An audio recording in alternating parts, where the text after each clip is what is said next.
Can religion help with depression? Well, I think a relationship with Christ helps with the depression. Again, if just being religious, probably being religious helps because it gives routine and gives a direction and guidance. I'm not a psychologist, so I don't pretend to be that. I'm just a pastor. But I think that when you are part of a positive faith community where you are surrounded by people who are happy and people who like to see you, and there's something to do, and the preaching is on faith and hope and love and forgiveness and direction and guidance and all these things that are positive influences. I think that it's really a helpful thing. Yeah. God promises to heal us and to help us in our affliction and in the difficult times. And one of the things that, if you read a lot of history, you'll see where many Christians had to wrestle through deep times of depression or darkness when they were walking through a very difficult, challenging time. And that some of them who we would consider to be some of the great, godly figures in the world, that they wrestled with some really dark times. And so when you read those stories, you see that there were others who, hit bottom, but they found their way out, and God helped them in the midst of that, or in that they walked through those seasons of time. So, yeah, I think a faith community is so vital.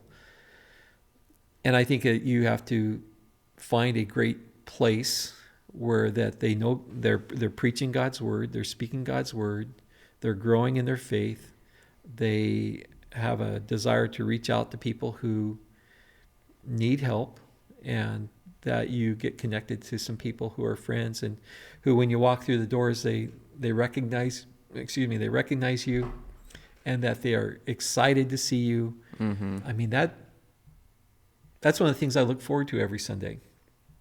I look forward to seeing people. It's always great to see people and smile and say hi. And I don't know, I'm a pastor, so I see it from my perspective and my bias, but my hope is that people who come here, that's what they look for as well, is that they're looking forward to the community. Yeah, community and telling stories. And I don't by any means think that they come just to hear me. I mean, it'd be nice if that was a big part of it, but I think people come because, in addition to hearing me, they get to hang out with their friends, and that they get to hang out with people who speak into their life. And sometimes what people speak into our lives is just funny and silly and humorous, or we got the group of guys who are in the foyer talking about cars and talking about hunting or hiking or whatever, and very cliche topics, but that's what it is. Well, it's real stuff. I mean, and there's always a group wanting to be a part of that. Yeah. So apparently it's valid. And then you have groups, just different groups throughout the building, who are just talking about stuff, parenting or being grandparents, and I think when you have those positives around you, that's part of what the community of faith is about. We talk about the hard things that God says. We talk about the good things that God's word says. We talk about the things that, I need to do this to help myself grow in my relationship with God and with others, and to be a better husband, a better father, a better grandfather, better friend. God's word challenges us in those things, and those are beneficial. So I think that there's benefit in that. And ultimately, obviously, if someone has a relationship with Jesus, that growing in your relationship with God through Christ, growing in your relationship with Him, feeds the love of God into your heart and your soul, and that affirmation that many people need, and that encouragement that many people need, that guidance and direction are all beneficial. So and purpose. And purpose. That's a big thing. Yeah, very, very much so. I think the other thing that churches have done a really good job to be a part of is that they have also seen the need to help people who are specifically going through difficult times, and so they have helped sponsor and host groups like AA, Alcoholics Anonymous, NA, Narcotics Anonymous, Celebrate Recovery, and various other support groups.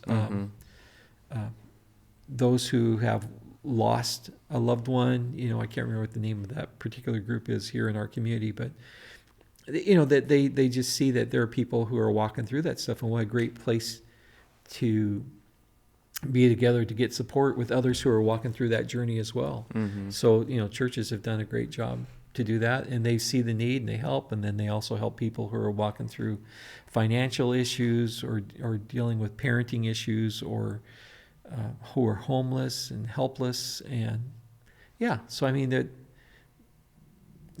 I really see where if you're going through an issue, Mm-hmm. a church loving, healthy church community can be a great place to be a part of. It's one of the first things I would recommend for people. Yeah. Yeah. And our address is 1220 22nd Street.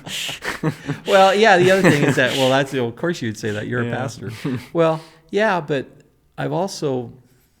That's how you would know that that's the truth, right? As being a pastor. Well, I have a perspective Mm-hmm. where I've seen people try many different things. And one of the best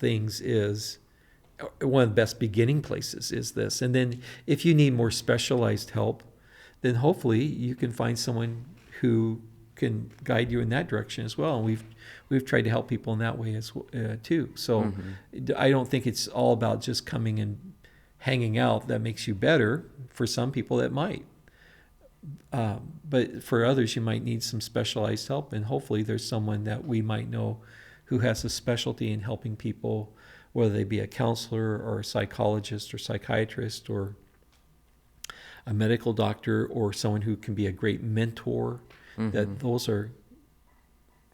are great things that I think that the faith community, God's community, can help provide for people. Okay. Yeah.